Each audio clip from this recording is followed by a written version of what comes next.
What's that? It's a completely different instrument. Because you're at the dusty end without, and you know, I mean, it's a total nick. It's when after I heard Tear Your Playhouse Down. Oh, with Pino. Pino. Yeah.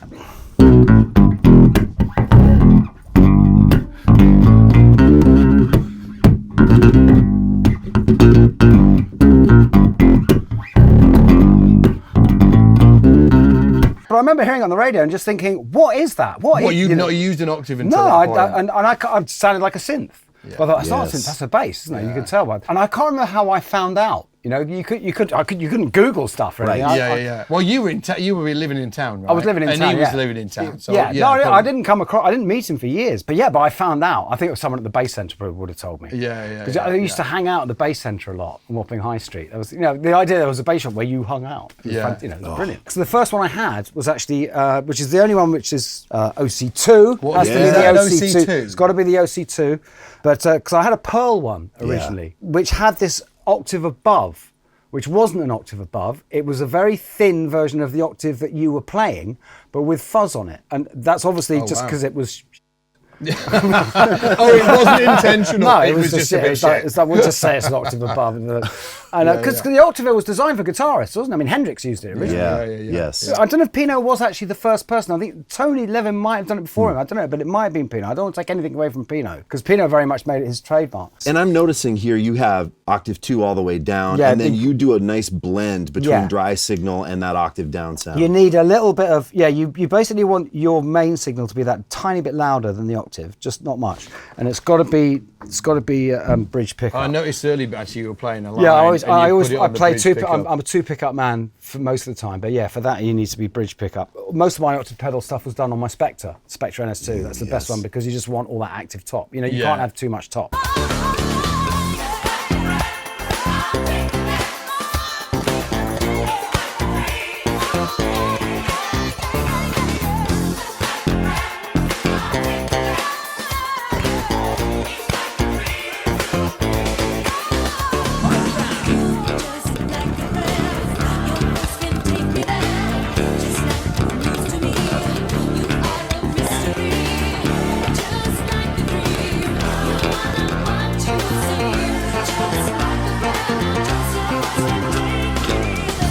And so she'd just stand in the control room. And there would be 2 keyboard players, Jay Winding and Pat, Bruce Gage on guitar, Sugarfoot Moffat on drums, and we just all had a chart. And we ran the song through, and she sang a guide. And after she sang the guide, she then gave everyone notes. And they were all absolutely right. Wow. They weren't like, can you make it more purple? They were all absolutely right. She said, Guy, just duck eggs until I like that thing, that fill you did at the end, keep that. Jay, leave the bells till the second chorus.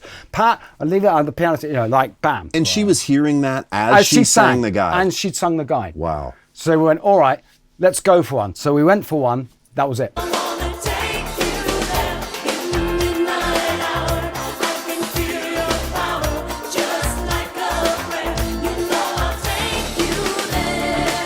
In these moments. Yeah. And the octaves on, right? Yeah. But that's actually been doubled by a mood. What is it?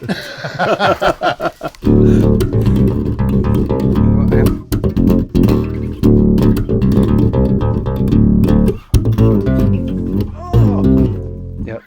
So it's just basically it's a slide down on one string, but you jump up one. Went to the to the C. Yeah. It's kind of like a key. It's like a keys line, isn't it? It is like a keys line, but it's not keys. And then the next time it goes, or something like that. Yeah. What's interesting, by the way, is one thing I noticed. The one thing I don't do at any point in this is there's no blue fours. There's no. The most obvious thing would be a. Yeah. There's not one. There's not one. No. There's Why? I don't know. It's like I had a weird thing. I think maybe I forgot them that day. Do you know what I mean? It wasn't intentional. Sometimes you have to. And I'm really glad I didn't, because it's because it can be a bit cheating. Sure. Like bluesy kind of. Yeah, but it's and And it's such a go-to, but I'm really glad there aren't any on it. There's a great fill at the end. Check it out.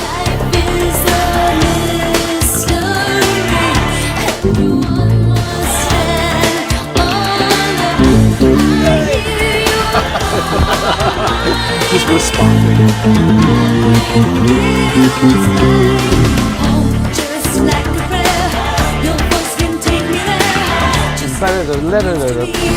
You are a mystery, just like a dream.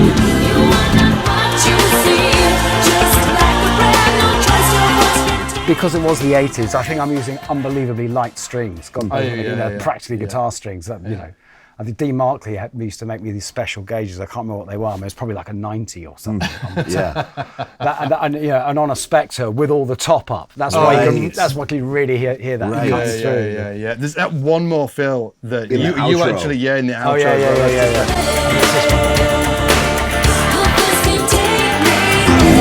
What's that? Guy, where was that coming from? Was it completely? He can't remember doing it. Yes. Hey, if you want to see the full version of this interview, it's over an hour long. What I'm going to do is I'll leave a link in the description down below. Go check it out.